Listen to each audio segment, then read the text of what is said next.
नमस्कार, यो बहसमा म यहाँलाई हार्दिक स्वागत गर्दछु। जीवराम भण्डारी। आज यहाँहरू सामुन्ने उपस्थित हुनुहुन्छ माधव सापकोटा सुबोध। उहाँ नवनिर्वाचित प्रतिनिधि सभा सदस्य हुनुहुन्छ सिन्धुपाल्चोक 1 बाट नेकपा माओवादी केन्द्रका पोलिट ब्युरो मेम्बर। आज म उहाँसँग समसामयिक विषय उठान गर्ने प्रयास गर्नेछु। दोस्रो पटक प्रतिनिधि सभाको चुनाव सम्पन्न भयो, अर्थात् 74 सालमा भएको थियो प्रतिनिधि सभाको निर्वाचन। त्यसबाट पनि नेपाली जनले स्थिरता, स्थायित्व र समृद्धिको चाहना राखेका थिए। फलत नेपालका कम्युनिस्ट पार्टीहरूलाई प्रष्ट बहुमत दिएको थियो त्यो जनमतले। यसपटकको निर्वाचनमा कुनै पनि राजनीतिक दल, कुनै पनि गठबन्धनलाई स्पष्ट बहुमत दिएको छैन। यससँगै आगामी राजनीतिक यात्रा कस्तो होला, राजनीतिक स्थिरता कायम सम्भव छ, त्यो जनचाहनालाई सम्बोधन गर्न सक्ला यो जनमतले भन्ने एउटा आम जिज्ञासा छ। त्यसैगरी राजनीतिक पार्टीहरू नेपाली जनका नजरमा कस्तो अवस्थामा रहे, यो निर्वाचित जुन खालको मत जसरी निर्वाचित भएका छन्, सांसदहरूको जस्तो उपस्थिति छ, राजनीतिक दलहरूको विगत र वर्तमानको तुलना र आगामी दिनमा कसको नेतृत्वमा सरकार बन्ला र त्यो सरकारले 5 वर्ष पुरा गर्न सक्ला, यी जनआकांक्षा लगायत कैयौं विषयहरूलाई म आज माधव सापकोटा सुबोधसँग, नेकपा माओवादी केन्द्रको एउटा नेता, जनताको एउटा प्रतिनिधिसँग विश्लेषणात्मक र सूचनामूलक ढङ्गले म विषयलाई उठान गर्ने प्रयास गर्नेछु। सर्वप्रथम म उहाँलाई स्वागत गर्छु। सर, स्वागत छ र बधाई पनि छ तपाईलाई। धन्यवाद। अब म सिधै विषयमा प्रवेश गर्न चाहे। निर्वाचन सालाखालासम्म 3 ठाउँको आउन बाँकी छ, अब आइहाल्ला हैन। सर हेर्दा के देखिन्छ भने तपाईको पार्टीले अहिलेसम्म 17 प्रतिनिधि सभामा 17 सिट जितेको छ। प्रदेश सभाको हिसाब किताब गर्दै गरौँला, तपाई प्रतिनिधि सभाको सदस्य भएको नाताले 1 सिट जित्ने दिशातर्फ तपाईहरू उन्मुख हुनुहुन्छ दोलखामा। यसरी हेर्दा तपाईहरूको 18 पुग्न सक्छ र समग्रमा जोड्दा 275 प्रतिनिधि सभाको प्रत्यक्ष र समानुपातिक जोड्दा 275 मा तपाईहरूको उपस्थिति लगभग 32 को हुने छाँटकाँट छ। यो भन्दा अघिल्लो चुनाव 74 सालको निर्वाचनमा तपाईहरूको प्रत्यक्षमा 36 सिट तपाईहरूले जित्नु भएको छ। प्रत्यक्षमै कम्युनिस्ट हौं भन्नेहरूको स्पष्ट बहुमतको सरकार पनि थियो। गठबन्धन गर्नुभयो तपाईहरूले कोसँग? कांग्रेससँग, नेकपा एकीकृत समाजवादी, राष्ट्रिय जनमोर्चा र मधेस केन्द्रित भनिने लोकसभासँग पनि। भर्डिक्ट के आयो? म्यान्डेट यो मतले दिएन, अर्थात् स्पष्ट बहुमत दिएन। यसलाई भन्दा अलि नेगेटिभ भाषा भन्दा दुत्कार्यो जनमतले, जनताले दुत्कारे गठबन्धनलाई, सहज ढङ्गले पचाएनन् भन्ने भाषा प्रयोग पनि गर्न सकिन्छ। अब सवाल रह्यो, कम्युनिस्ट हौं भन्नेहरू अहिले पनि जोड्दा एमाले, नेकपा माओवादी केन्द्र, नेकपा एकीकृत समाजवादी लगायत जोड्ने हो भने सबैभन्दा ठुलो तागतको रूपमा अहिले पनि यो देशमा कम्युनिस्ट हौं भन्नेहरूकै छ।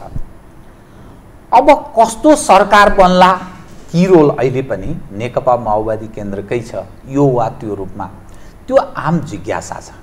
तपाई युवा पुस्ताको हुनुहुन्छ, तपाईबाट मानिसले धेरै आश यस मानेमा पनि गर्छन् कि क्षेत्रको विकासको एकातर्फ आश गर्छन्। दोस्रो, नयाँ पुस्ताको व्यक्ति हो, त्यसकारण केही सम्भव छ यसरी पनि सायद मतदाताले सोच्छन् र देशभरिका एउटा दर्शकको पनि त्यस्तो जिज्ञासा हुन सक्छ। तपाई कसरी सोचिरहनु भएको छ? म यहीँबाट सुरु गरेँ, कृपया। धन्यवाद। अब दुत्कारे भन्ने एउटा कडा शब्दावली अगाडि आयो। मेरो धेरै ठुलो त्यसमा आपत्ति त होइन, ठिकै हो। हामी दृश्यको मात्रै मैले हिसाब गरेँ। दुत्कारे भन्ने भाषा प्रयोग पनि गर्न सकिन्छ, रुचाएनन् दुत्कारे, ठिकै छ। एउटा चाहिँ नढाँटिकन हाम्रो पुस्ताले यो धेरै लुकाएर कुरा गर्न जरुरी छैन। बहुत सान्दर्भिक। मूलधारका राजनीतिक पार्टीहरूका प्रति आकर्षण छैन, घट्यो। नेपाली जनतालाई मूलधारका यो त्यो कुनै पनि म अहिले भन्दिनँ, रविजीहरूले त्यसको पर्याप्त लाभ उठाउनु भएको छ। त्यसैले हामी नयाँ युवा पुस्ताहरू संसदको यात्रा तय गरेर आइपुगेका छौँ। हामीले मूलधारको राजनीतिका प्रति कति आकर्षण पैदा हुने गरिकन पार्टीभित्र र सदनभित्र भूमिका खेल्न सक्छौँ भन्ने चुनौती हाम्रा सामु छ।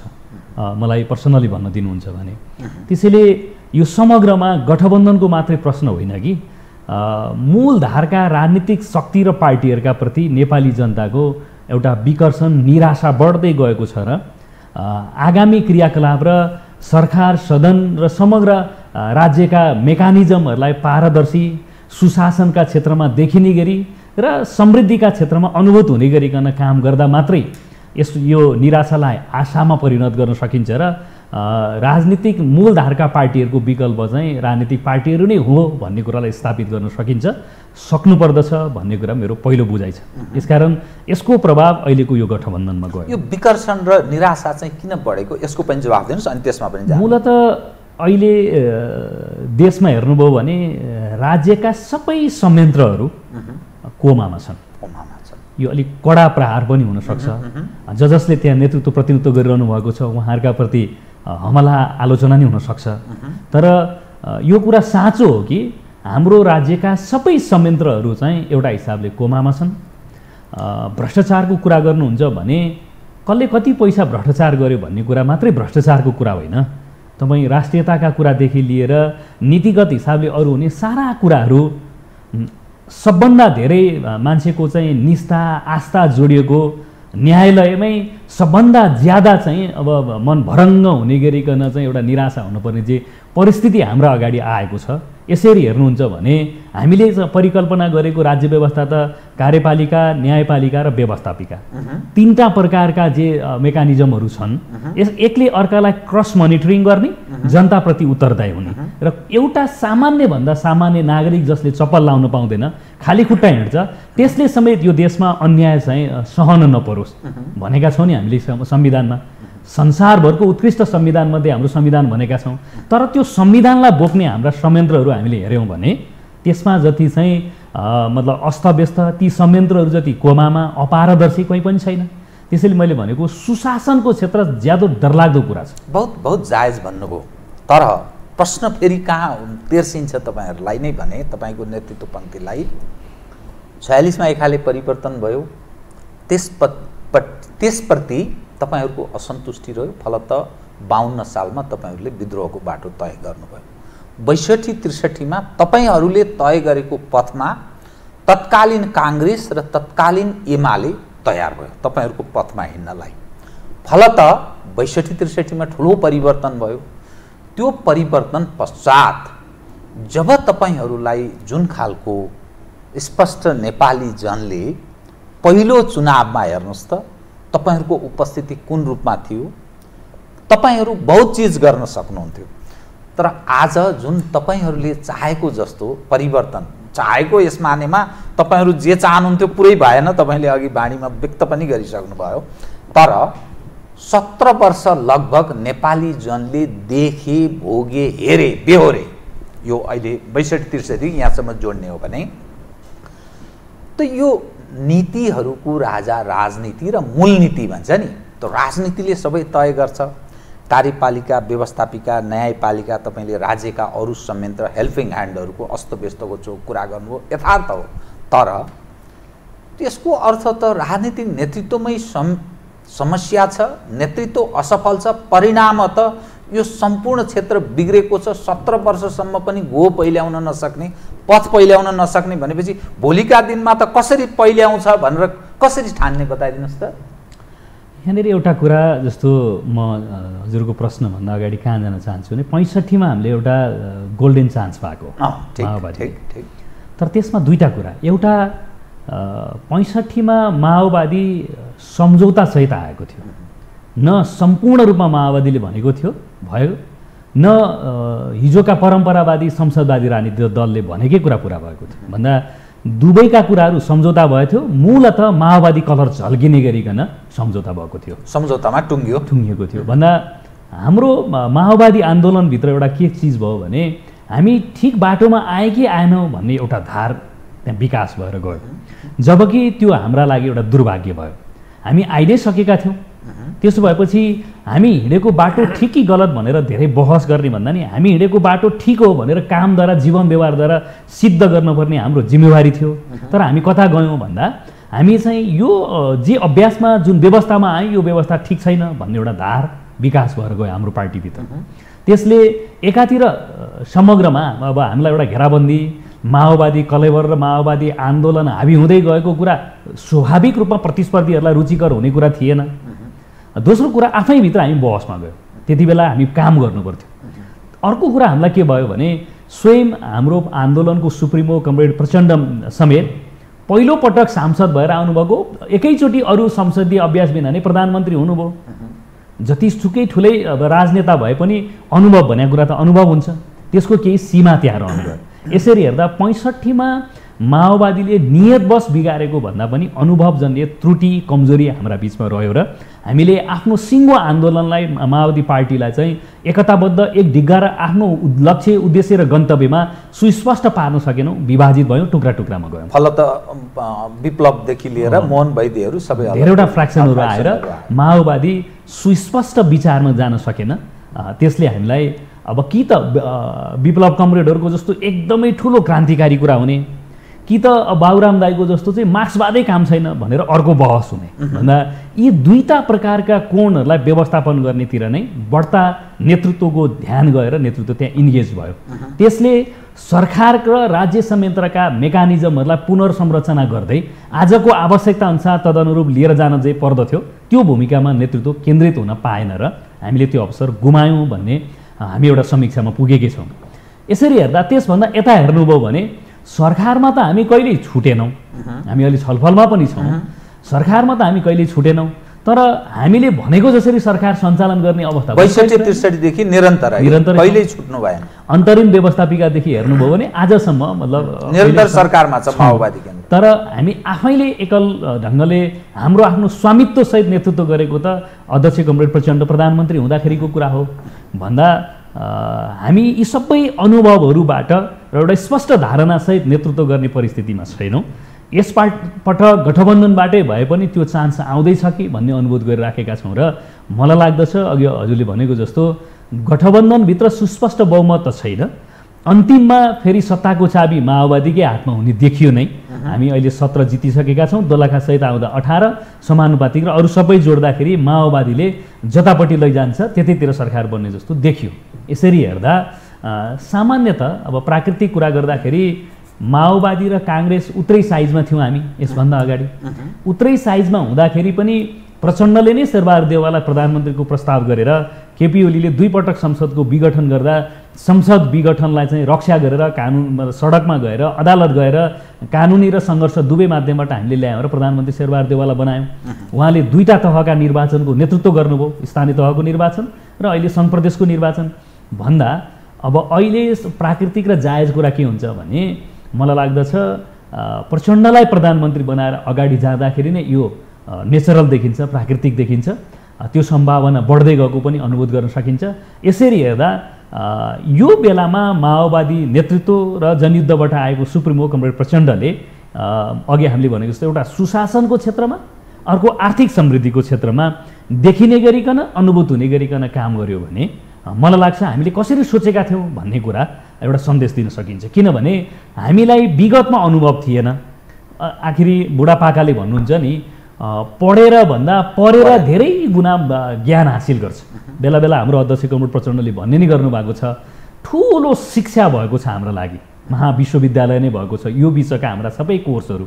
आफैभित्र पनि हेऱ्यौँ, बाबुराम दाईहरू पनि एउटा हिसाबले यतै आउँदै हुनुहुन्छ, विप्लव कमरेडहरूको चिजहरू पनि हेरियो, मोहन वैद्य कमरेडले भन्नुभएका कुराहरू पनि भयो। हामी माओवादीभित्रका टुटफुट र विभाजनमा जे हामीले आफ्ना दृष्टिकोण धारणा राख्यौँ त्यसले पनि त एउटा मतलब कोर्स पुरा गरिसकेको छ, हामीलाई ठुलो अनुभव पनि भएको छ। यसरी हेर्दा अबको सरकार कमरेड प्रचण्डको नेतृत्वमा बन्नुपर्दछ र 2टा कुरा सुशासनको क्षेत्रमा र आर्थिक समृद्धिको क्षेत्रमा देखिने र अनुभूत गर्ने गरिकन, कुनै भेग अमूर्त कुरा होइन, प्रष्ट ढङ्गले मनले अनुभूत गर्ने गरी आँखाले देख्ने गरिकन काम गर्नुपर्दछ।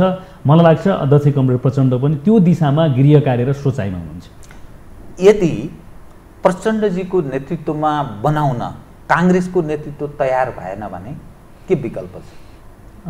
तयार हुनैपर्छ नि, हुनैपर्छ। किन मैले काङ्ग्रेस के दाबी गरिरहेको छ भने हामी अहिले सबैभन्दा ठुलो पार्टी बन्यौँ, निर्वाचित प्रतिनिधि सभाका सदस्यहरूको सङ्ख्या हेर्दा भलै समानुपातिकमा हामी दोस्रो भयौँ, तर प्रत्यक्ष निर्वाचित प्रतिनिधि सभा सदस्यको हिसाबले हामी पहिलो पार्टी, त्यसका दाबी हाम्रो रहन्छ भन्ने ढङ्गले काङ्ग्रेस पेश भएको देखिन्छ। नेपाली काङ्ग्रेस पहिलो पार्टी हो, त्यसमा कुनै दुविधै रहेन। तर म के कुरा भन्न चाहन्छु र अहिले भर्खरै हामीले के कुरा बिर्सनु हुँदैन भने हामी गठबन्धन बनाएर निर्वाचनमा गएका हौँ। 90-91 सिटमा नेपाली काङ्ग्रेसले उम्मेदवारी दियो, 47 सिटमा हामीले दियौँ, 18 सिटमा समाजवादीले दियो, अरू धेरै पार्टीहरू भन्दा शेरबहादुर देउवाले जित्नु भएको मतमा माओवादीका नेता कार्यकर्ता र मतदाताले पनि त्यहाँ अभिमत जाहेर गरेका छन्। प्रचण्डले जित्नु भएको ठाउँमा नेपाली काङ्ग्रेसको पनि मत आएको छ। म स्वयं अहिले जितेर आएको छु, मलाई नेपाली काङ्ग्रेसले समेत मत दिएर जिताएको हो भन्दा मैले अहिले म माओवादीको भोटले मात्रै जितेको भन्न पाउँछु। मैले यो 5 वर्षसम्मका लागि म गठबन्धनभित्र अनुबन्धित छु। त्यसैले अहिले काङ्ग्रेस, माओवादी, समाजवादी हामी सबैलाई आएको गठबन्धनभित्रको अभिमत हो।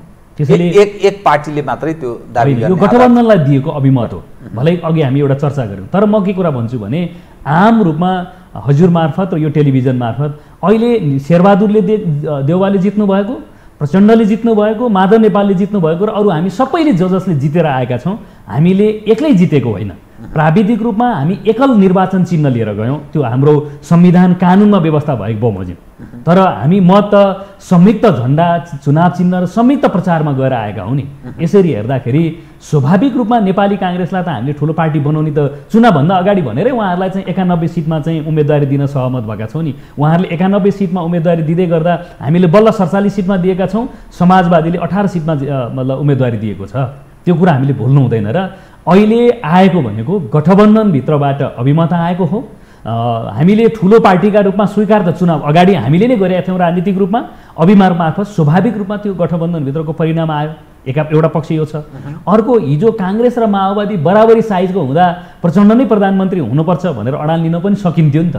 तर सबभन्दा सुरुमै कमरेड प्रचण्डले शेरबहादुरलाई भन्नुभयो भन्दा यो एउटा पक्ष छ। अर्को कुरा, शेरबहादुर देउवा सम्माननीय प्रधानमन्त्री हुनुहुन्छ, उहाँकै निरन्तरता भइराख्दा केही नयाँपन आउँदैन, उहाँलाई पनि नयाँपन आउँदैन, लोकले र जनताले हेर्दा पनि त्यही निरन्तरता जस्तो देखिन्छ। उहाँले दोस्रो चरणमा नेपाली काङ्ग्रेस र शेरबहादुर देउवाले या अर्को कोही उहाँहरूले बनाउँछु भन्नुहुन्छ भने त्यो उहाँहरूको पार्टीभित्रको मामलाको कुरा हो। तर अहिलेलाई शेरबहादुर देउवा र नेपाली काङ्ग्रेसले नेकपा माओवादी केन्द्रलाई सरकारको नेतृत्व गर्न दिने कुराले के हुन्छ भने प्राकृतिक हुन्छ र त्यो अलिकति नवीनता जस्तो पनि देखिन जान्छ। दोस्रो चरण भन्नुभयो नि, के यो 5 वर्ष बिचमा अलि आलो पालो गर्नुपर्छ भन्न खोज्नु? अब गठबन्धन भने त त्यही त हो, त्यो हो है, कुनै न कुनै रूपमा आलो पालो गर्ने, आधा आधा ठ्याक्कै समय चाहिँ कस्तो हुनसक्छ। समाजवादीले गर्छु भने तर अहिले चाहिँ प्रचण्डजी नै हुनुपर्छ हुनुपर्छ। र म बिस्तारै यसो नेपाली काङ्ग्रेसका नेताजीहरूका अभिव्यक्ति धारणाहरू हेर्दै जाँदा अब हुन पाए हुन्थ्यो भन्ने भावना, दाबी राख्नु कुरालाई राजनीतिमा अस्वाभाविक मान्नु हुँदैन।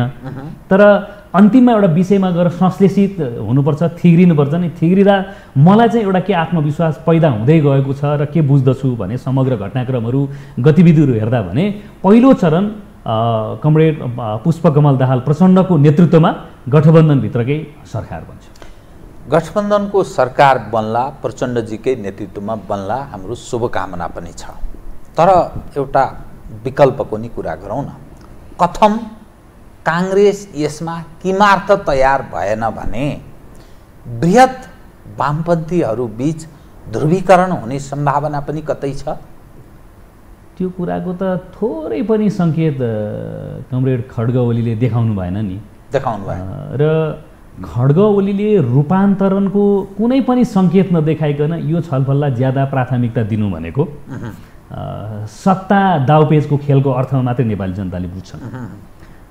खड्गप्रसाद ओलीले विगतमा गरेका कमजोरीको चाहिँ आत्मआलोचना गर्ने र यस्ता कमजोरीहरूलाई दोहोर्याउँदिन भनेर एउटा स्पष्ट आत्मआलोचनाका साथ अगाडि जाने र कम्युनिस्ट आन्दोलनलाई एकताबद्ध बनाउने कुरामा उहाँले कतै केही देखाउनु भएको छैन। यसरी हेर्दा हिजो हामीले किन अब कुनै झोकमा इगोमा मात्रै त्यो कुरा गरेको होइन नि, म पनि त्यही केन्द्रीय समितिमै थिएँ, केपी ओली र प्रचण्ड अध्यक्ष भएको केन्द्रीय समितिमै थिएँ, आफ्ना कुरा त्यहाँ पनि बहस गरेको छु मैले। र अहिले पनि मान्छेहरू अलि भावनामा आएर तुरुन्तै चाहिँ बृहत्तर कम्युनिस्ट मोर्चा र केन्द्रको कुरा गरिराख्नु भएको छ, त्यो भावनालाई मेरो सम्मान नै छ। तर हामीले हिजो के का लागि केपी ओलीसँग विद्रोह गऱ्यौँ त? केपी ओलीमा न्यूनतम कम्युनिस्ट चाहिँ विचार दृष्टिकोण रहेन, यो व्यवस्थाप्रति उहाँको कुनै पनि मतलब चाहिँ माया दया रहेन र उहाँले यो व्यवस्थै मास्नेतिर जानुभयो भनेपछि केपी ओलीमा अहङ्कारवादी र स्वेच्छाचारी र पुरै सत्ता आफ्नो हातमा लिएर जाने निरङ्कुशतावादी जे चाहिँ सोचाइ दृष्टिकोण आयो त्यसमा रूपान्तरणको कुनै सङ्केत देखिएको छैन। त्यसमा रूपान्तरणको सङ्केत नआइकन यी चिजहरू अगाडि जान्छन् जस्तो मलाई लाग्दैन। र अहिले सरसर्ती हेर्दा अब हिजो यो राष्ट्रिय स्वतन्त्र पार्टीको प्रवक्ताले बोलेको पनि मैले सुने, त्यो सम्म नै हेर्दाखेरि इस्युका आधारमा सरकारमा जान हामी तयार छौँ भनेपछि मलाई लाग्छ उहाँहरूले अहिलेको हाम्रो संविधानभन्दा बाहिरबाट धेरै ज्यादिविधि कुरा केही गर्नुभएको छैन। यो संविधानलाई नै च्यालेन्ज दिने गरी अहिले चाहिँ अगाडि आउनुभएको त सिके राउत हो बरु, उहाँले नै यो संविधान स्वीकार गरिसक्नु भएको छ र बालुवाटार खुमलटार गएर उहाँले अध्यक्ष प्रचण्डसँग त माओवादीले उठान गरेकै मुद्दाहरू चाहिँ मैले पनि उठाएर म त्यसमा सहमत भएँ भन्नुभएको छ सार्वजनिक रूपमै, भन्दा यो संविधानलाई नै च्यालेन्ज गरेको त बरु उहाँले हो, उहाँ नै यसमा आइसक्नुभयो। रविजीहरूको त्योभन्दा अगाडि कुरा त केही होइन, बरु धेरै म अहिले उहाँहरूसँग मतलब धेरै आलोचना गर्न चाहदिनँ, उहाँहरूलाई नै एउटा चुनौती छ, हामी सदनमा अब सँगै पनि हुन्छौँ, त्यहीँ पनि बहस गरौँला। त्यसैले मूलधारका राजनीतिका प्रति जे विकर्षण भयो त्यो विकर्षित जनमतलाई उहाँहरूले आकर्षित गर्नुभएको छ, कसरी थ्याक्नुहुन्छ अर्को बहस होला। त्यसरी हेर्दा रविजीहरू सरकारमा नआउँदाखेरि पनि बाँकीहरूको चाहिँ ले सरकार बनाउन पुग्छ, यद्यपि त्यहाँ टाइट प्रकारको एउटा चाहिँ सिनेरियो आउला ग्राफमा, तर सरकार बन्छ। र हिजो रविजीको पार्टीको प्रवक्ताले बोल्नुभएको कुरालाई हामीले आधार मान्ने हो भने फेरि उहाँहरू पनि इस्यु बेसमा चाहिँ सरकारमा जान तयार छौँ भनेर बोल्नुभयो। यसरी हेर्दा अहिलेलाई यही गठबन्धन र नयाँ उदय भएका शक्तिहरूलाई जोडेर केही स्वतन्त्रहरू समेत हिसाब किताबमा जोड्दाखेरि सरकारको ग्राफ बन्छ। बन्दाखेरि यही गठबन्धनभित्र सरकार बन्नु चाहिँ बढी स्वाभाविक हुन्छ, किनभने हामीले जनमत पनि त्यही मागेको, राजनीतिक स्थिरता र त्यो एकल पार्टीले हाम्रो अहिले संविधान र निर्वाचन प्रणालीबाट हेर्दाखेरि एउटा पार्टीले मात्रै बहुमत ल्याएर सरकार बनाउन सक्ने चाहेर पनि स्थिति छैन, हाम्रो चाहिँ निर्वाचन प्रणाली नै त्यता छ। त्यसो भएको हुनाले गठबन्धन चाहिँ कि चुनाव अगाडि कि चुनाव पछाडि बन्नै पर्दथ्यो भन्दा चुनाव अगाडि नै गठबन्धन बनाएर हामीले 5 वर्षका लागि जे म्यान्डेट मागेका छौँ, एकपटक केपी ओलीको रूपान्तरणको सङ्केत नआउँदासम्म अहिलेलाई यही गठबन्धनलाई निरन्तरता दिनुपर्छ, दिँदाखेरि कमरेड पुष्पकमल दाहाल प्रचण्डको नेतृत्वमा सरकार बनाउनुपर्छ। त स्वतन्त्र पार्टी भनिने र सिके राउतजीको पार्टी जनमत पार्टी यो पनि सरकारमा सामेल होस् भन्ने नेकपा माओवादी केन्द्र चाहन्छ। अब उहाँहरू खालि इस्यु रेज मात्रै गर्ने हो भने त प्रतिपक्षमै बसे पनि भयो, होइन नयाँ काम गरेर देखाउँछु भन्ने हो भने त सरकारमा जानु पऱ्यो नि। काम गर्ने हो भने सरकारमा जाने हो भने जनतालाई त डेलिभरी चाहिएको छ, सुविधा चाहिएको छ। जनताले जनजनमा मनमनमा के छ भने मैले के पाएँ, म निरन्तर जनतासँग नै छु, यसबिचमा त झन् घनीभूत घर घरमा दैला दैलामा भोट माग्न गएँ, जाँदाखेरि सबैको मनमा जनमा के प्रश्न छ भने मैले के पाएँ त, व्यवस्था परिवर्तन भयो, नयाँ चिज भयो, सबै कुरा म मान्दछु, तर मैले के पाएँ त? मेरो बेरोजगारी छ, मेरो स्वास्थ्य स्थिति लथालिङ्ग छ, मेरो चाहिँ नाति पलातीको भविष्य सुनिश्चित छैन, यो प्रश्न छ जनताको। त्यसो हुँदाखेरि त आर्थिक समृद्धिमा देखिने गरिकन हामीले काम गर्नु पर्यो। 1 रुपियाँ नि कमाइ नहुने मान्छेलाई कमसेकम 100 रुपियाँ 500 रुपियाँ कमाउने वातावरण बनाउने होला नि त। त्यो गर्नका लागि त रविजीहरू पनि सरकारमा जानु पर्ला नि त। लोसपा त स्वभावैले सरकारमा सहभागी होला होइन, तर उपेन्द्रजीले नेतृत्व गरेको जनता समाजवादी पार्टीबारे के धारणा राख्छ माओवादी केन्द्र?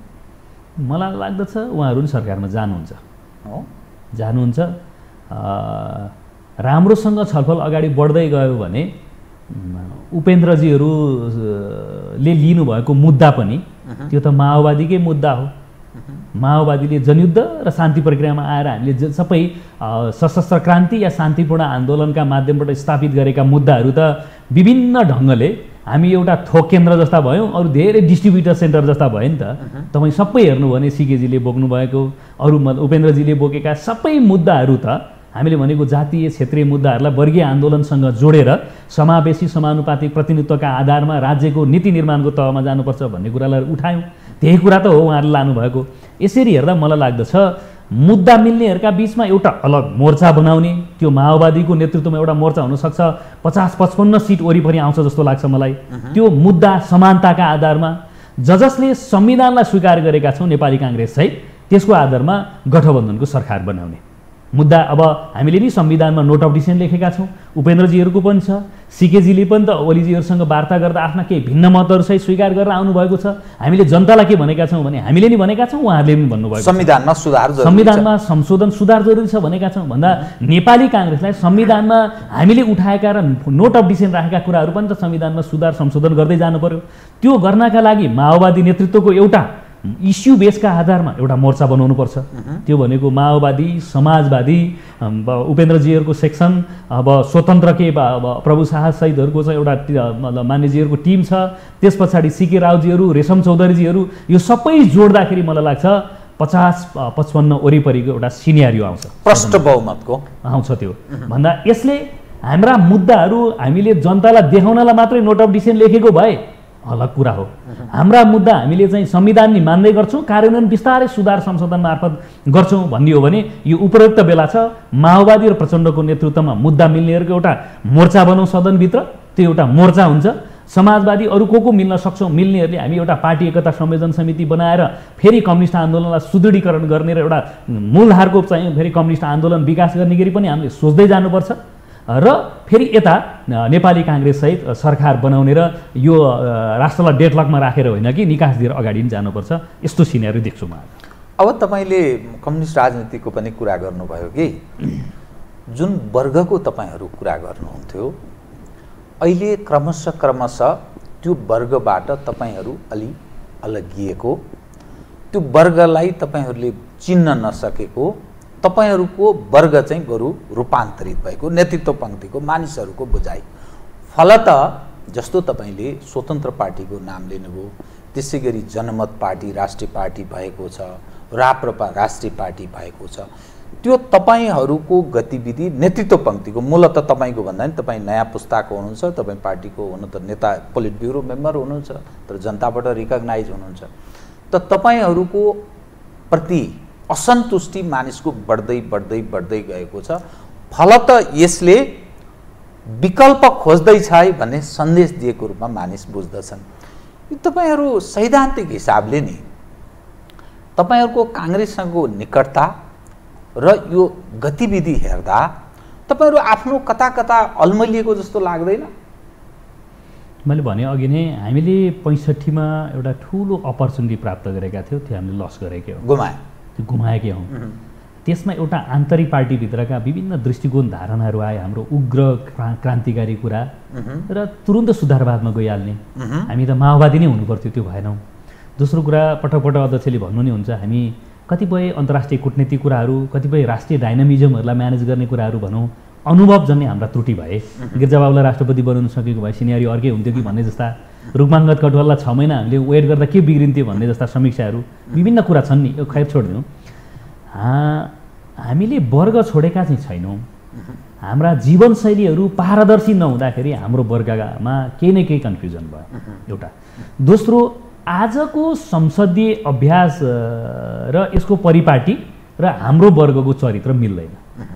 हामीले भने त त्यही भएर पूर्ण समानुपातिक निर्वाचन प्रणाली, प्रत्यक्ष निर्वाचित कार्यकारी राष्ट्रप्रमुख, त्यो अहिले पनि छँदैछ। त्यो हामीले भनेको तपाईँ नढाँटी भन्दा आजका दिनमा हामी प्रत्यक्ष चुनाव लडेर आएका सांसदहरूलाई अहिले वैधानिक रूपमा मैले यो टेलिभिजनकै स्क्रिनबाट कति भन्न मिल्छ, हाम्रो वर्गले, हामी जुन वर्गमा चाहिँ निर्भर भएका छौँ, हाम्रो वर्गले कल्पना गर्न सक्ने निर्वाचन प्रणाली छ त आज?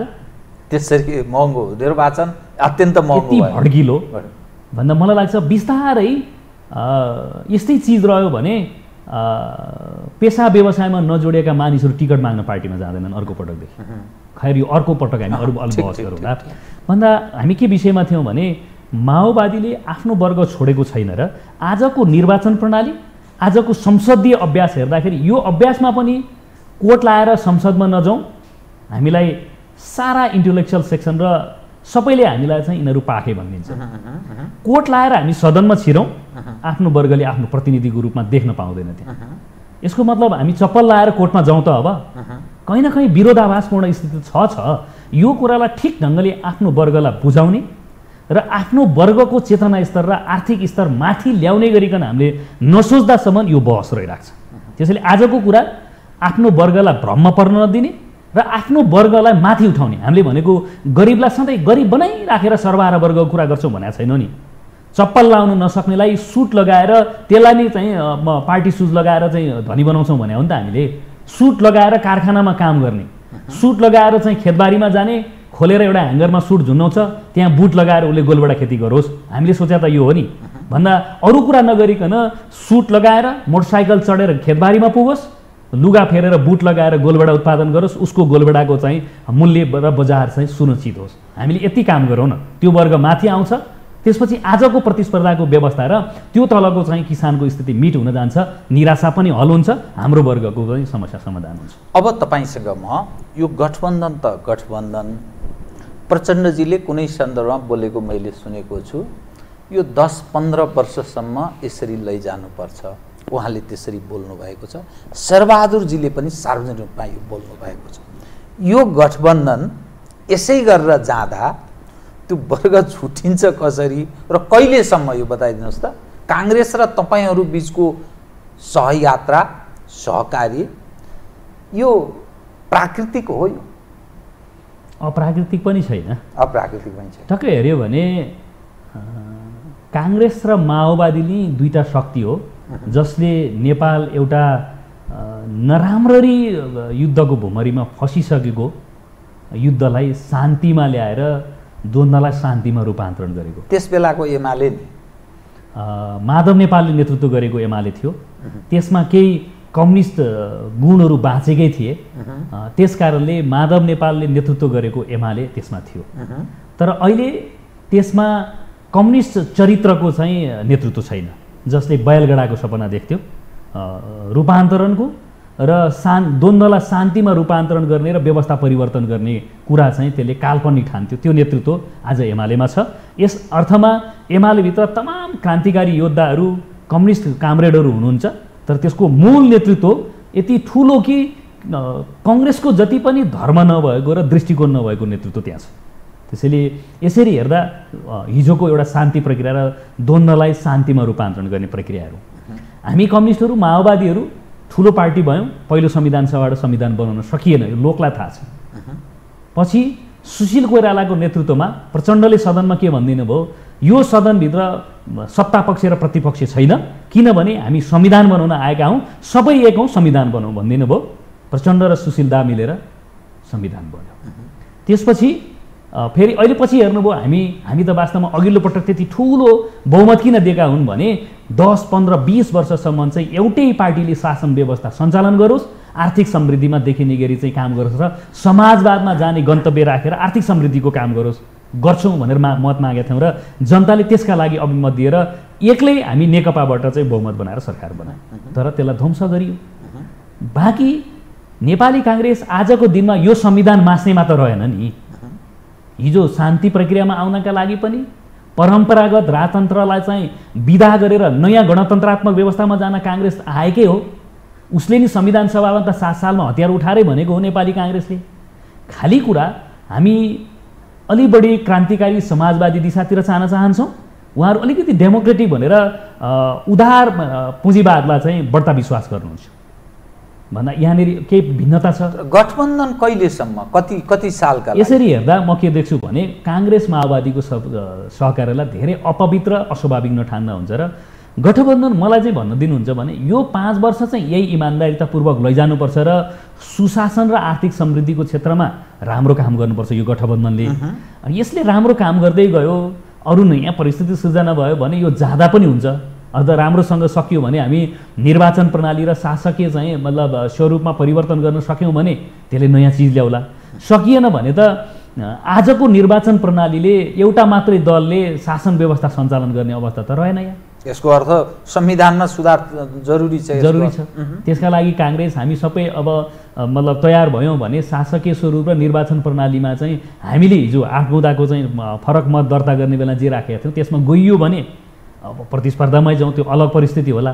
नभने यो निर्वाचन प्रणाली रहिरहँदासम्म गठबन्धन कि त निर्वाचन अगाडि कि निर्वाचन पछाडि त गठबन्धन हुन्छै हुन्छ।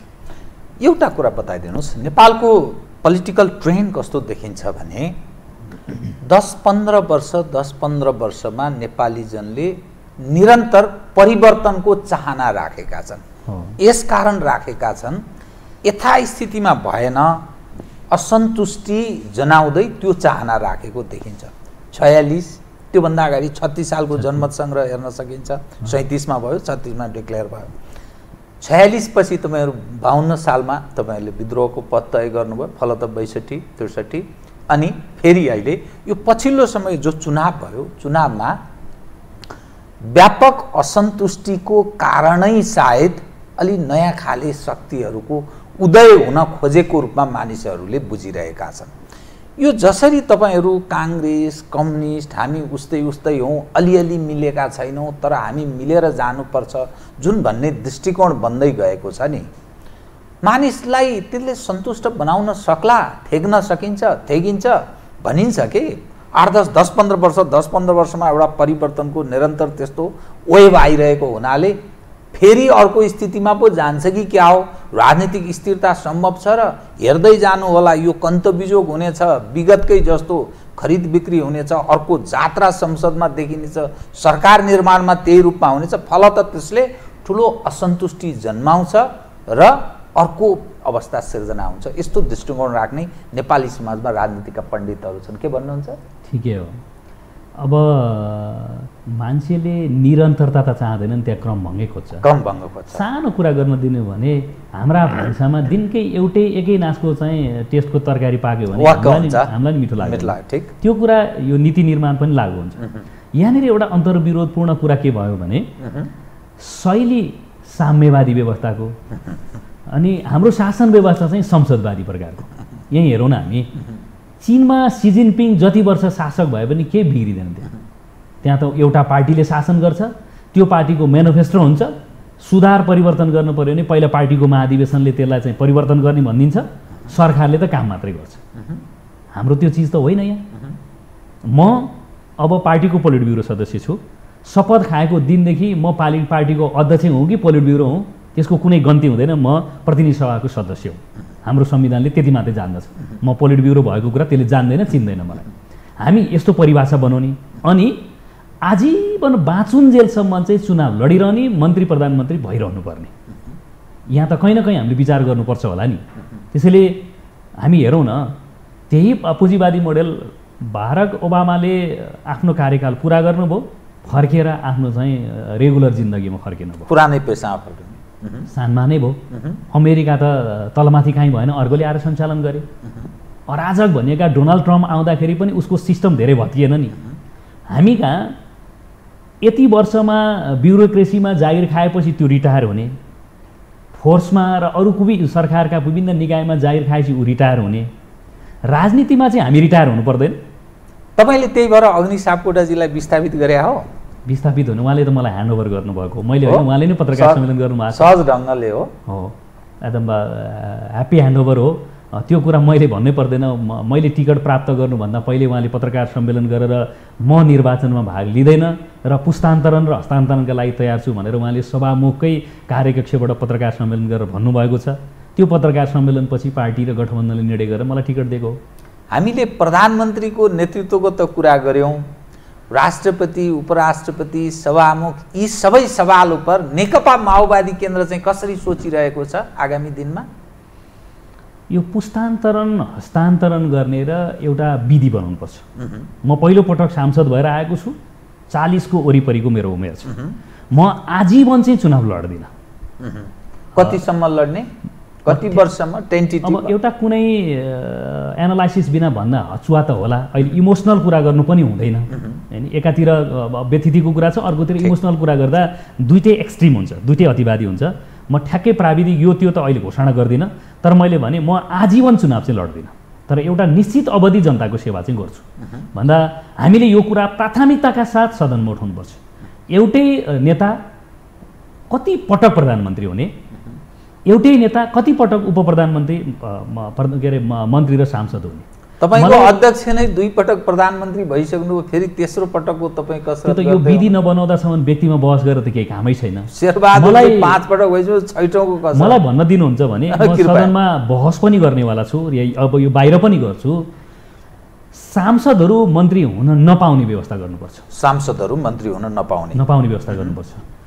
अब अहिले हामी निर्वाचन त्यसो हुँदा चुनाव कम खर्चिलो हुन्छ। प्रधानमन्त्री सांसदहरू मध्येबाट भयो भो या यस्तै केही व्यवस्था गरौँ।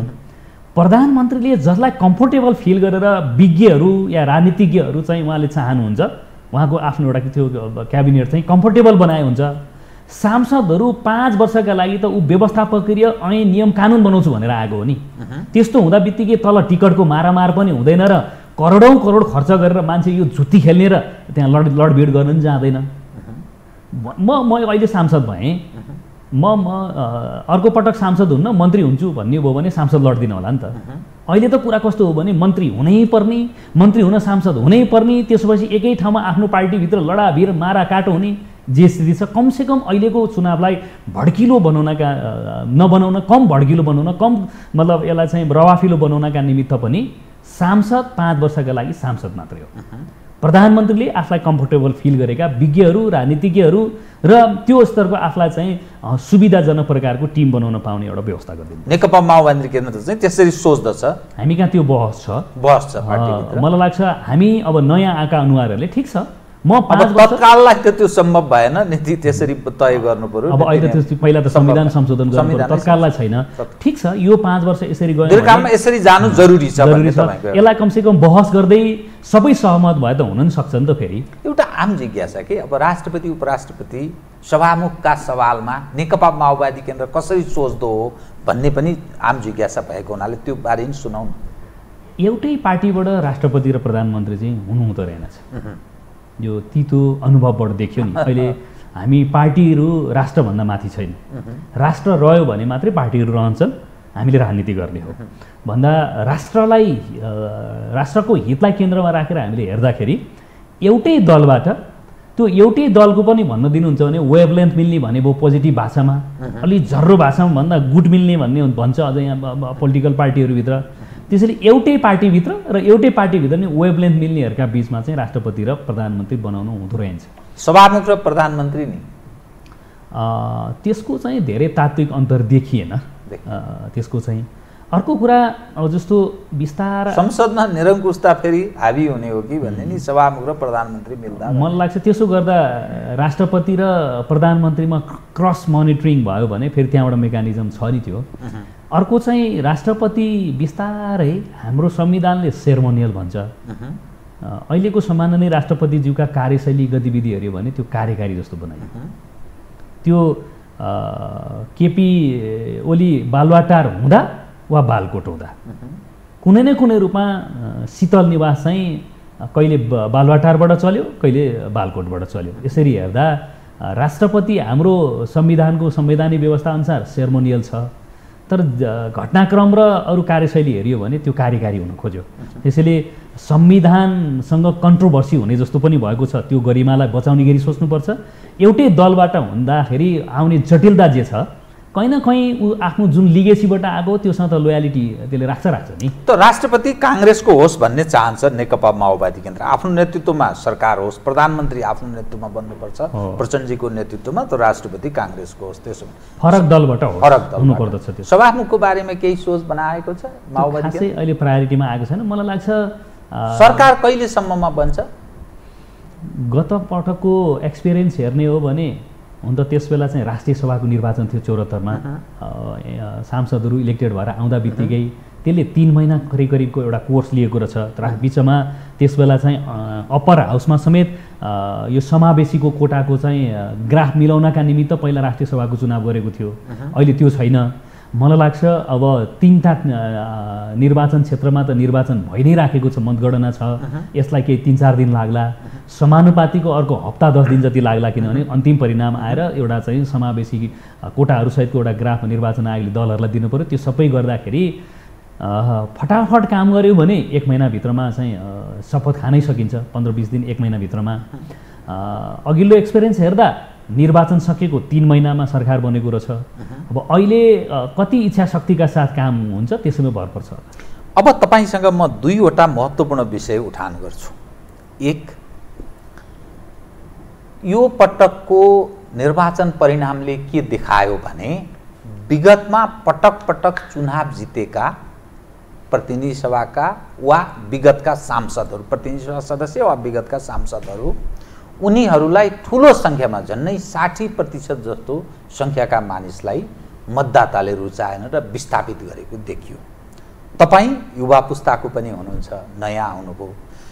त्यो मूलतः सिन्धुपाल्चोक जिल्लाको क्षेत्र नम्बर 1 जुन मतदाता छन् तिनले तपाईलाई मतदान गर्नुको अर्थ, अर्कोलाई नदिएर तपाईलाई ग्रहण गर्नुको अर्थ त्यो जनताको जीवनस्तर मुहार फेर्ने भन्छ नि, र त्यहाँका मूल मानिसको चाहना के छ र कसरी तिनलाई चाहिँ तपाईँ सम्बोधन गर्छ। हो, यो मानिसले चाहिँ गर्यो है, विगतमा भएन, हाम्रो यो अविगत भयो, यसले चाहिँ गर्यो भन्ने देखाउने सन्देश र बारम्बार लोकप्रिय हुने त्यो बेस सुनाइदिनुहोस् त। कसरी तपाईलाई के कारणले त्यहाँका मतदाताले मत दिए भन्ने तपाईँ ठान्नुहुन्छ? मूल समस्या के हो? मेरो आशय त्यहाँको। अब यसमा एउटा चाहिँ जटिलता के छ भने संविधानले एउटा सांसदको अधिकार के दिएको छ भने व्यवस्थापकीय भूमिकाको व्याख्या गरेको छ। मतदाता के चाहन्छन्, कसरी हेर्छन् तपाईलाई? मतदाताले एउटा कार्यकारी प्रमुखको रूपमा अपेक्षा राख्छन् भने यो बडो विरोधाभासपूर्ण छ। उसले सडक, सिंचाई, खानेपानी, स्कुल, गुम्बा, मठ मन्दिर, पूर्वाधार सबै गरिदियोस्, आय आर्जन र स्वरोजगारको क्षेत्रमा काम गरिदियोस्। जनता यो चाहन्छ। हाम्रो संविधानले मूलतः व्यवस्थापकीय संविधान, ऐन, कानुन, नियमावलीहरूमा केन्द्रित भएर काम गरोस्, प्रत्येक बैठक नछुटाओस्, मिहिन तरिकाले चाहिँ सबै पढेर अध्ययन गरेर धारा उपधारा बुँदा उपबुँदाहरूको चाहिँ दफावार ढङ्गले स्पष्ट भएर एउटा सांसद विषयगत समितिहरूमा आओस्, हाउसमा बोलोस्, यो परिकल्पना छ। तर अब यस्तो स्थितिमा मैले यो जनतालाई भनेको पनि छु, मतदातालाई मैले अहिले के भनेको छु भने सिन्धुपाल्चोक 1 नम्बर निर्वाचन क्षेत्र, हाम्रो निर्वाचन क्षेत्रमा 8वटा स्थानीय तहहरू छन्। उहाँहरू अधिकार सम्पन्न साधन स्रोत सहितका सरकार प्रमुखहरू हुनुहुन्छ। 2टा प्रदेश क्षेत्रहरू छन् भन्दा विकास निर्माणको स्रोत प्रदेश सरकारमा छ, कार्यकारी अधिकार र जिम्मेदारी स्थानीय सरकारहरूमा छ। त्यसैले स्थानीय सरकार, प्रदेश सरकार र केन्द्र सरकार दात्री निकाय र निजी क्षेत्रहरूको समेत साधन स्रोतहरूलाई आफ्नो निर्वाचन क्षेत्रमा केन्द्रित गर्ने र यसका लागि नेतृत्वदायी र संयोजनकारी भूमिका एउटा प्रतिनिधि सभाको सदस्य सांसदले खेल्ने र आय आर्जन र स्वरोजगारका क्षेत्रमा देखिने गरी काम गर्ने भनेको छु। जस्तो अहिलेको समस्या के हो भने किसानले दुध उत्पादन गर्छ, एक दिन नेपाल बन्द भयो भने त्यो दुध सडकमा ल्याएर पोख्नुपर्छ। किसानले गोलबेडा उत्पादन गर्छन्, बजारमा चाहिँ उसले भनेको जस्तो नेपालको गोलबेडाको चाहिँ मार्केट छैन, इन्डियाबाट आएको गोलबेडा, कागती, तरकारीले हाम्रो गाउँ गाउँको पसलमा गएर चाहिँ कब्जा गर्छ। भन्दा किसानले उत्पादन गर्न तयार छ तर उसको बजार सुनिश्चित छैन र बिचौलियाहरूले त्यसलाई बर्बादी गरेको छ। त्यसैले गाउँ गाउँमा, घर घरमा, दैला दैलामा, बारी र खेत खेतमा स्थानीय सरकारहरूले कृषि एम्बुलेन्सहरूको व्यवस्था गर्ने, बिचौलियाहरूलाई निरुत्साहित गरेर किसानले उत्पादन गरेका मालवस्तुहरू चाहिँ स्थानीय सरकारले जिम्मा लिनुपर्छ र उसँग भएको साधन स्रोतलाई भौतिक पूर्वाधारमा हाल्नु हुँदैन, आय आर्जन र स्वरोजगारमा लानुपर्छ। त्यसो गर्दा आमा समूह, सामुदायिक वन उपभोक्ता समिति, सहकारी, महिला समूह, विभिन्न प्रकारका युवा क्लबहरू, विभिन्न प्रकारका सामाजिक चरित्र सहितका चाहिँ सङ्घ संस्थाहरू समाजमा चाहिँ छन्। तिनीहरूलाई यो आय आर्जन र स्वरोजगारको क्षेत्रमा, उत्पादनका क्षेत्रमा ससाना पैमानमा लैजानुपर्छ। सिन्धुपाल्चोकमा मलाई भन्न दिनुहुन्छ भने माथि माथि लेकमा चौरीको छुर्पी बन्छ तर त्यो होममेड छ, ह्यान्डमेड छ। त्यसलाई मेसिनरी ढङ्गले राम्रो सेप दिने हो भने युरोप र अमेरिकाको मार्केट छ त्यसको। मुडेमा जाँदा हाम्रो आलु छ तर भुटानको आलु आएर यहाँ चाहिँ चिप्स बन्छ, हाम्रो आलुको चिप्स छैन। भन्दा यस्तो तरिकाले सबै ठाउँ गर्न सकिन्छ त्यस्तो त होइन। 2-4 ठाउँमा चाहिँ सुरुमा हामी पाइलोट प्रोजेक्टहरू सञ्चालन गर्छौँ र ती पाइलोट प्रोजेक्टहरूलाई चाहिँ कुनै न कुनै रूपमा जनता कहाँ गर्न सकिन्छ भन्ने एउटा आशावादी चाहिँ स्थिति सृजना गरेर त्यसबाट फैलने हिजो माओवादीले निश्चित ठाउँलाई बेस इलाका बनाउँथ्यो, त्यो बेस इलाकामा टेकेर चाहिँ अरू क्षेत्रमा प्रभाव विस्तार गर्थ्यो। ठ्याक्कै त्यो फर्मुलालाई लिएर हामी के गर्छौँ अब भने खास वडा र खास ठाउँहरूमा कृषिका क्षेत्रहरूमा र आय आर्जनका क्षेत्रमा देखिने गरिकन सफलता प्राप्त गर्ने गरी सानो पैमानामा काम गर्छौँ। त्यो मोडेललाई अर्को ठाउँमा विस्तार गर्ने गरिकन गरेका छौँ। केही हामीले सोचेका पनि छौँ हाम्रो क्षेत्रभित्र 5 वर्ष बिचमा यो देखा पर्छ। मिनिमम 5 वर्षमा 5वटा मात्रै भए पनि आय आर्जन र स्वरोजगारको क्षेत्रमा देखिने गरिकन हामी काम गर्छौँ। अहिले तपाईँ हेर्नुभयो भने खादा माला आदि इत्यादि भड्किलो, मलाई अलिकति 1 मिनट समय दिनुहोस्। पञ्चायत कालका सांसदहरू जित्दा अगाडि पछाडि पञ्चे बाजा लगाएर गलाभरि माला लगाएर हिँडे। बहुदल आयो त्यसैको सिकु गरे बहुदलका सांसदज्यूहरूले। गणतन्त्र आयो झन्डै झन्डै। अहिले हामी युवाहरूलाई भोट दिए, धन्यवाद दिन नजाउँ, जितेर काठमाडौँ भाग्यो भन्ने जस्तो दिन जाउँ, फेरि जनता त तुरुन्तै माला उनेर पारामा आउँछन्। त्यो उनेको माला नलगाइदेऊ, जनतालाई अपमान हुन्छ। लगाइदेऊ, हामी पञ्चायत कालकै मान्य सांसद जस्तै भयौँ, राष्ट्रिय पञ्चायतको सदस्य जस्तै।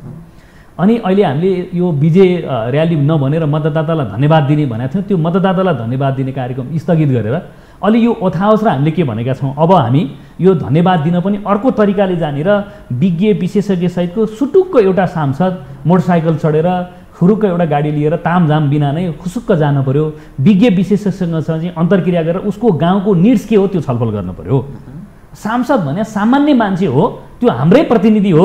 यसलाई आफ्ना कुरा सहज निर्धक्कतापूर्वक भन्दा हुन्छ, यो हाम्रो भाइ भतिजो, यो हाम्रै चाहिँ सहज मान्छे हो भन्ने एउटा म्यासेज नदिँदासम्म यो भेद छुटिन्छ। भेद छुटेपछि बिचमा ग्याप हुन्छ र सांसद मनोगत हुन्छ। बिस्तारै उसलाई चाहिँ आफ्ना आसेपासे र वरिपरिका मान्छेहरूले घेराबन्दी गर्छ र उसको कान नाक आँखा बन्द हुँदै जान्छ र खड्गौलीको यात्रामा हामी पुग्छौँ। यसलाई बन्द गर्नुपर्छ भन्नेमा हामी छौँ। पहिलो काम यहाँ बन्द गर्छौँ र हामीले सुरु नै गरेका छौँ। हाम्रो निर्वाचन क्षेत्रभित्र कतिवटा ठुला पूर्वाधारका परियोजना रहेछन् र यो ठेकेदार या निर्माण कम्पनी रहेछन्, उहाँहरूको हामी सूची निकाल्दैछौँ र उहाँहरूलाई अब सामूहिक रूपमा बोलाउँछौँ। तपाईँको कहाँ के समस्या हो त्यो समस्या हामीलाई भन्नुहोस्। जनताले दिए हो कि स्थानीय सरकारले दिएको हो कि कोही सांसदले दिएको हो, सहजीकरण गरिदिने, समयमा उसले प्रोजेक्ट गर्नु पर्यो। अब हामी एउटा आमा समूह कहाँ गएर भन्छौँ, तपाईँलाई के भयो भने यो आमा समूहले चाहिँ 1000 रुपियाँ कमाइराखेको चाहिँ आमाको 2000 बनाउन सकिन्छ। आम महिला दिदीबहिनीहरू आजका दिनमा पनि पसल जानुपर्दा श्रीमान या पुरुषहरूसँग फर्केर डराई 500 रुपियाँ र 1000 रुपियाँ थापेर बजारमा गएर मन लागेको कुरा नरिवल र मिश्री किनेर खानुपर्ने स्थिति अहिले पनि कायम छ। तपाईँ काजु किसमिस त उनले जानेकै छैनन्। अझ कति दिन्छ माइत माओला जानुपर्दा श्रीमानले जति रुपियाँ पैसा दिन्छ त्यति पैसा उसको खर्चभन्दा 3 दोबर कम दिएछ भने नि मानेर जानुपर्छ उसले। भनेपछि जबसम्म महिलाले आफ्नो थैलीमा आफैले कमाएर राख्ने, परेको बेलामा उसले खर्च गर्ने परिस्थितिमा हामी ल्याउँदैनौँ, तबसम्म यो संविधानमा जति समानताका कुरा गरे पनि महिलाहरूलाई चाहिँ आत्मसम्मान आत्मस्वाभिमान बनाउन सकिँदैन। भन्दा प्राथमिकताको क्षेत्र महिला सहकारी र आमा समूहहरूलाई प्राथमिकता दिएर उसले अहिले घरमा बस्दा बस्दै ह्यान्डिक्राफ्टको सामानहरू बनायो भने पोते उनला, अर्को चाहिँ ह्यान्डिक्राफ्टका सामान बुन्ला, त्यो सामान बुन्न र मेटेरियल पनि गाउँपालिकाले ओडाले दिनु पर्यो र बनाएपछि लिनु पर्यो र पर पिस तपाईँलाई यति रुपियाँ आउँछ भनेर तोकिदिने। त्यो चाहिँ गाउँपालिकाको एउटा मार्केटिङ अफिसर राखेर गाडी राखेर त्यसले ल्याएर काठमाडौँ र विदेशका मार्केटमा लानु पर्यो नि। त्यसले त्यसपछि महिला त्यो आमाले समूहले या त्यो दिदीले भाउजूले पैसा कमाउन थाल्नुहुन्छ भन्दा यो मोडेलबाट काम सुरु गर्नुपर्छ भनेर हामी थालेका छौँ। र यो 5 वर्षमा हाम्रो निर्वाचन क्षेत्रमा हामी 3 जना सांसदहरू छौँ। 3 जना सांसद, 8वटा स्थानीय सरकारहरूले एकै ढङ्गले पहल प्रयत्न गरेर देखिने गरिकन हामी काम गर्छौँ। अब म तपाईँसँग एकदम संक्षिप्तमा तपाईँले एउटा के च्याप्टर क्लोज जस्तो गरिदिनु भयो भने जो वामपन्थीहरू बीच ध्रुवीकरणको सम्भावना छ र कम्युनिस्टहरू बीचकै सरकार बन्ने पनि सम्भावना छ भन्ने रूपमा कतिपय बुझाइ विश्लेषण गर्दै थिए। त्यो च्याप्टर चाहिँ यो पटकलाई क्लोज भएको जस्तो देखियो है त। नेकपा एमालेसँग तपाईँहरूको अब निकटता तत्कालका लागि च्याप्टर क्लोज देखियो जबसम्म ओलीजी नेतृत्वमा रहनुहुन्छ, होइन? अब राजनीतिमा सबै प्रकारका सम्भावनाहरू त बाँकी नै रहन्छन्, यो ढोका बन्द गरेर बन्द हुँदैन। तथापि मलाई लाग्छ आजको दिनमा नेपाली काङ्ग्रेसका आदरणीय नेताहरूले दिनुभएका अभिव्यक्ति गरिरहनु भएका चाहिँ आन्तरिक गृह कार्यहरू जे कुरा कति कुरा बाहिर आएका पनि छैनन्, छलफल चलिराखेकै छ। यो सबै चिजहरू हेर्दाखेरि यही गठबन्धनको निरन्तरताको सरकार बन्ने नै पहिलो प्राथमिकता हुन्छ र त्यो सिनेरियो बन्दै गएको छ। दोस्रो, आजकै दिनमा घनश्याम भुषाल र भीम रावलहरूलाई पाखा लगाएर कोमल ओलीहरूलाई टिकट दिने चिन्तन र मानसिकतामा पुगेको केपी ओलीबाट रूपान्तरण देख्नु र त्यो कम्युनिस्ट हो भन्नु चाहिँ गलत हुन्छ। यद्यपि यसको मतलब आम रूपमा एमाले भित्र रहनुभएका इमान्दार कम्युनिस्ट नेता कार्यकर्ताहरूका प्रति मेरो सम्मान छ, त्यो भावनाका प्रति। त्यसैले केपी ओली कि त मूल नेतृत्वबाट च्युत हुनु पर्यो कि त रूपान्तरणका लागि तयार हुनु पर्यो। अनि यो स्थिरता र दिगो सरकारको कुरा गर्छ नि, जो 5 वर्ष सहज चल्यो भने अलिकति केही समृद्धि जो विकासको चाहना छ त्यो सम्भव होला भन्ने कतिपय धारणा राख्दछन् मानिस। यो चल्न चाहिँ चल्छ, यो 5 वर्ष सहज ढङ्गले चल्छ। त्यसमा म प्रतिनिधि सभाको एउटा सांसदको रूपमा आएको छु अहिले। सबभन्दा पहिला गठबन्धनभित्रका शीर्ष नेताहरूले गठबन्धनले के गर्नुपर्छ भने हामी 5 वर्ष यो काम गर्छौँ भनेर कतिवटा काम गर्ने हो, सुशासनको क्षेत्रमा, समृद्धिका क्षेत्रमा, अरू जम्मै सिस्टमलाई रक्षा गर्ने क्षेत्रमा, त्यो कुराको पहिला एउटा लिखित सम्झौता गरेर जनतालाई भनिदिनुपर्छ। त्यसपछि मात्रै त्यति कामहरू गर्नका लागि को प्रधानमन्त्री को मन्त्री बन्ने भन्ने कुरा दोस्रो कुरा हो। सबभन्दा पहिला यदि हामीले जनतालाई एउटा विश्वास दिलाउने, आशा जगाउने हो भने चाहिँ। त्यसैले म यो कुरा आफ्नो दलको पहिलो बैठकमा पनि उठाउँछु, पार्टीभित्रको छलफलमा पनि उठाउँछु, अहिले भनि पनि राखेको छु र भन्छु। सबभन्दा पहिला गठबन्धनले आफ्ना घोषणापत्र र हाम्रा साझा चिजहरू पनि आएको छ, यसलाई बुलेटमा अझ थप सलिड गरेर भनिदिनुपर्छ कि हामी यो गर्छौँ, त्यसका आधारमा गठबन्धन सरकार बनाउँछौँ भनेर हामीले भन्नुपर्छ र त्यही अनुसार काम गर्नुपर्छ र सरकार बनाउनुपर्छ। हस्, धन्यवाद छ। आदरणीय दर्शकवृन्द, उहाँ हुनुहुन्थ्यो माधव सापकोटा सुबोध, नेकपा माओवादी केन्द्रका पोलिट ब्युरो मेम्बर तथा सिन्धुपाल्चोक 1बाट निर्वाचित प्रतिनिधि सभा सदस्य। समसामयिक विषयलाई केन्द्रमा राखेर गरिएको कुराकानी। म सहित मेरो सम्पूर्ण युनिटलाई कार्यक्रमबाट बिदा दिनुहोस्, तर यो टेलिभिजन हेर्दै रहनुहोला। नमस्कार।